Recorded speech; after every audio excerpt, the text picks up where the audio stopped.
Halo pemirsa semua yang ada di rumah, hari ini saya akan membawakan tajuk tentang reshuffle kabinet yang dilakukan oleh Bapak Presiden Prabowo Subianto.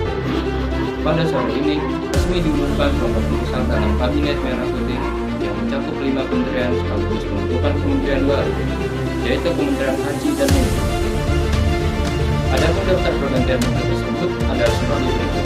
Pertama, Menteri Keuangan Sri Mulyani yang digantikan oleh Sri Budi Sadikin yang sebelumnya menjabat sebagai Ketua Dewan Komisioner Lembaga Pinjam Mesin. Kedua, Menteri Koperasi Budi Aris Setiadi yang digantikan oleh Ferry Juliantono yang sebelumnya menjabat sebagai Wakil Menteri Koperasi. Ketiga, Menteri Perlindungan Pekerja dan Indonesia Abdul Qadir kali ini digantikan oleh Menteri. Selain itu, masih ada dua kementerian lain yang berkenaan, serta pembentukan Kementerian Haji dan Umroh yang merupakan hal baru.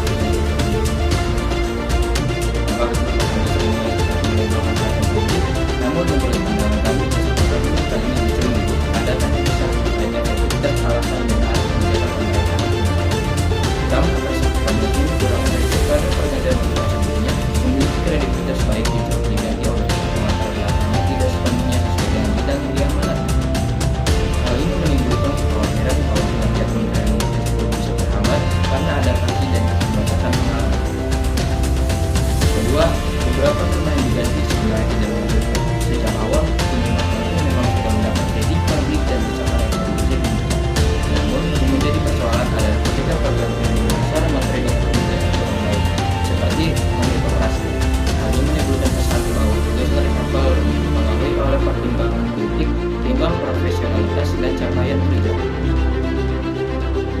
Tiga, reshuffle besar-besaran dilakukan secara berulang juga dapat menimbulkan kesan bahwa kabinet tidak solid. Stabilitas pemerintah menjadi terganggu karena publik menilai komposisi kabinet tidak konsisten dan mudah berubah sesuai kepentingan tertentu.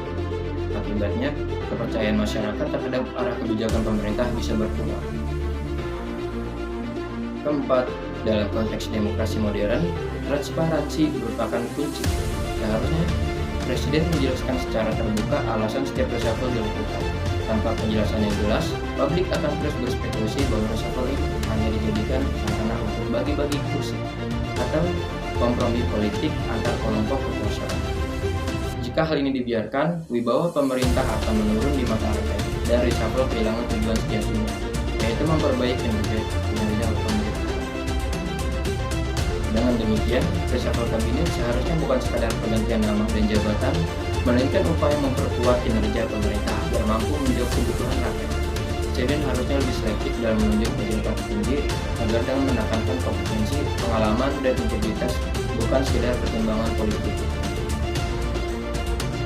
Kami menegaskan bahwa transparansi dalam setiap kebijakan publik, termasuk reshuffle kabinet, sangat penting agar rakyat tidak hanya menjadi penonton, tapi juga dapat memahami alasan dibalik keputusan besar yang diambil pemerintah. Juga reshuffle dijalankan dengan selektif, profesional, dan transparan, maka hasilnya akan memperkuat soliditas kabinet sekaligus meningkatkan kepercayaan masyarakat. Oleh karena itu, kami mengajak Presiden untuk menjadikan reshuffle sebagai momentum memperbaiki arah pemerintahan, bukan sekadar bagi-bagi kursi. Masyarakat menanti kabinet yang lebih efektif, solid, dan benar-benar bekerja untuk kepentingan bangsa dan negara.